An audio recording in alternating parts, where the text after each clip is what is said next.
নমস্কার বন্ধুরা, আজকে নিয়ে চলে এসেছি দুর্দান্ত স্বাদের একটি দই চিকেন রেসিপি, যা অল্প সময়ের মধ্যে আপনারা বানাতে পারবেন ঘরে থাকা উপকরণ দিয়ে।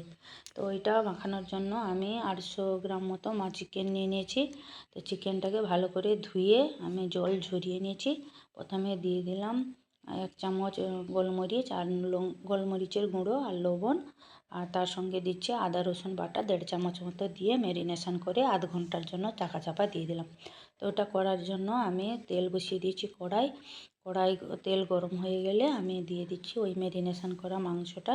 তো ওটা ভাজাতে থাকবো। তার মধ্যে আমি 50 গ্রাম কাজু মিহি করে বেটে নিয়েছি মিক্সিতে।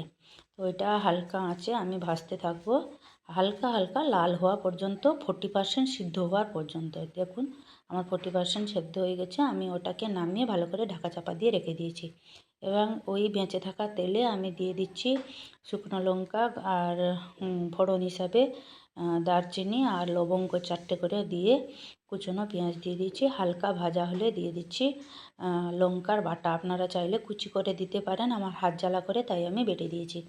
তো তারপরে দিয়ে দিচ্ছি কাঁচা গোটা মৌরি দিয়ে দিচ্ছি 1 চামচের মতো, একটু বেশি মুখে পড়লে যাতে ভালো লাগে খেতে। তারপরে ওই 1.5 চামচের মতন আবারও দিয়ে দিচ্ছি আদা রসুন বাটাটা তেলের উপরে। ওইটা নাড়াবো তেল ছাড়া পর্যন্ত।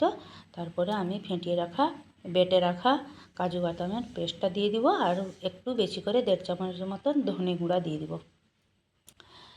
তো আমি তারপরে দিয়ে দিচ্ছি ওই কাজু পেস্টটা দিয়ে আমি কষাতে থাকবো, হালকা আঁচে কষাতে থাকবো।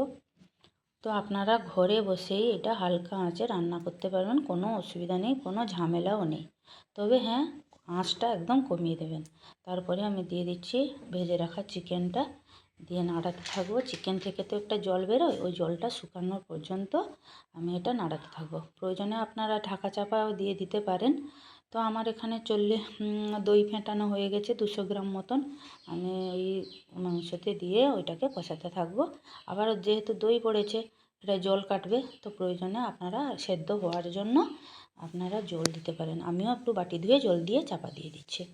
তো আমার মাংসটা রেডি হয়ে গেছে। শেষ পর্যায়ে আমি দিয়ে দেবো একটু কাসুরি মেথি আর ভাজা জিরের গুঁড়ো আর একটা শুকনো লঙ্কার চিলি ফ্লেক্স করে আমি ওইটাই দিয়ে দিচ্ছি। ভাজা জিরের গুঁড়ো দেবেন কিন্তু, আমি চিলি ফ্লেক্স দিয়ে আমার রান্নাটা কমপ্লিট করছি। এই খাবারটা আপনারা রুটি, পরোটা, রুমালি রুটির সঙ্গে আনন্দে খেতে পারেন।